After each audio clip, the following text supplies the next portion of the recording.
Well, hello there. Hopefully you're digging the new credit opening.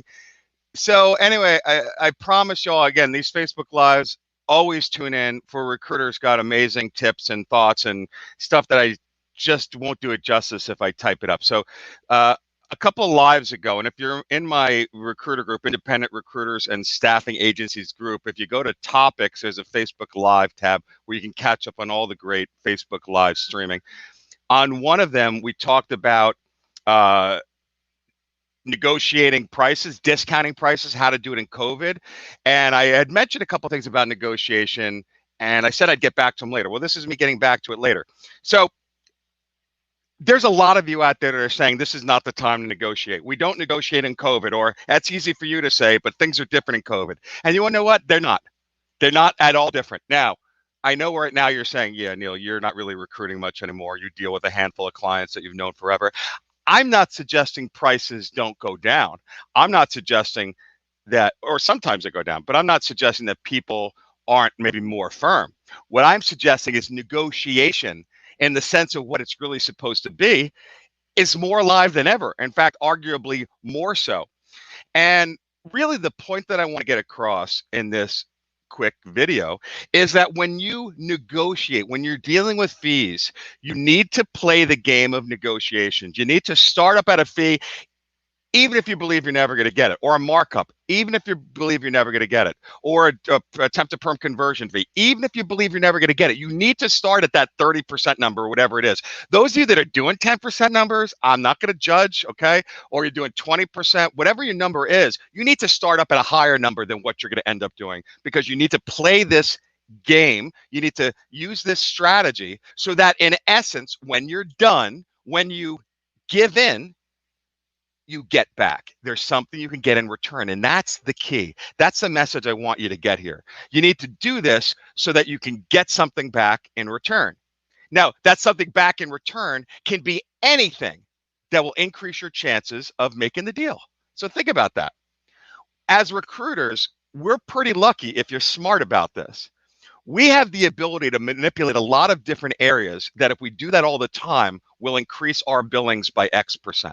As an example, as you know, if you get an exclusive relationship, as opposed to a company that uses on average 3 recruiters, if they're all as good as you, you'll have a 30%, 33% chance, 1/3 of making that deal. That means at a 30% fee, that's $30,000 fee. That means expected value, if you remember that, it's $10,000 of placement, or every 3 you'll make a deal of 30 grand. If you have an exclusive on that, even if you charge 20% or 20,000 on an exclusive, you'll make 60,000. You'll make double the money in that case over the 3 deals. So by getting an exclusive, we increase our revenue. To the client, they're actually saving money, right? They're going from 30% to 20%. So think about that.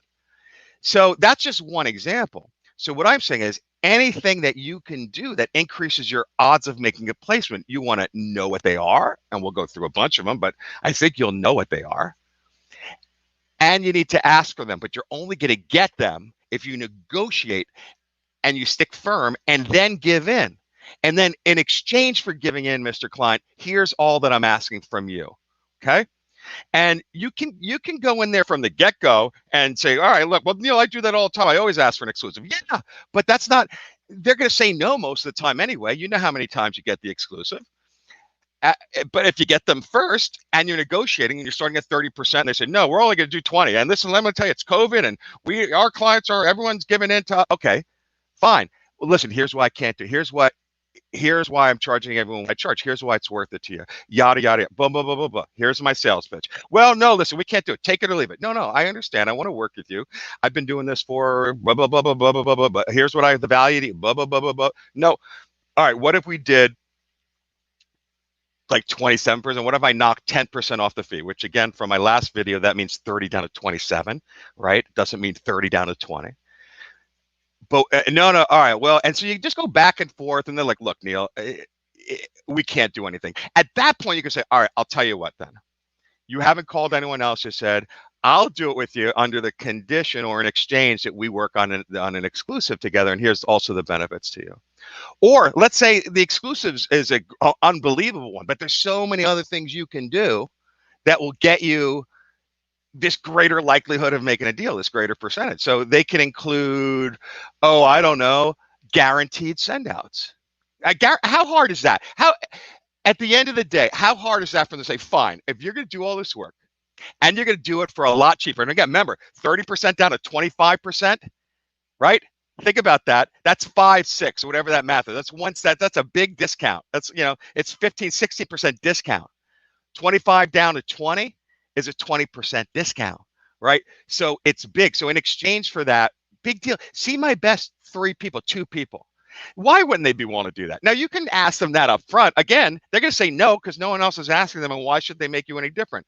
But you're doing it now in exchange for what you fought a little bit on, and you created this value, the win-win. You've now come down after sticking here for a bit, and now you come down in exchange for that, which is the value that you have to barter. How about we'll do this? At least see my 2 best, 3 best, then my 1 best. Why would they not do that? At that point, you're like, look, Mr. Client, I'd love to work with you. I charge everyone 30% or XYZ, or I work on these terms that I'm negotiating XYZ. I'm totally going to come down. I'm going to spend a lot of time. It's contingency. You know what that means. We'll do that on another training.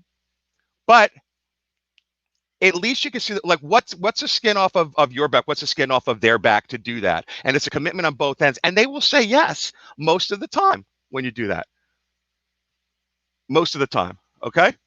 So in any event, think about that. What are some of the other things you can do? Some of the other things you can do are better payment terms. You can do a different guarantee period. You can do a paid contingency, right? You could do guaranteed send out slots, even, which is similar to, guaranteed send out. You could do what we used to call direct send out. So it means no resumes. Like whoever I tell you to see, which should be the case anyway, right? You see. So that's really the essence I want to give you. That's what I want you to think about. You need to negotiate. I don't want you to be beaten down because, all right, let me just give in. Or let me just end it. What if someone says, look, we'll work. Are you sure? We'll do 25%. Or yeah, we'll do 20, and you're totally game with that. Don't accept it. Even if it's 25. And oh my God, yes, 25, I'm going to jump at this. Yeah, but my fees are 30, but let me explain why. You're going to feel a little uncomfortable in the beginning, but you won't, because you're playing the negotiation strategy. And I hate to say that it's a game, but I when I do long seminars on this, or in the day when we had live seminars, it's a game. It's a game that you have to play because you need to create that value area in order to barter it, in order to exchange. So I'd love to hear some success stories on here. Do your magic, and carpe diem.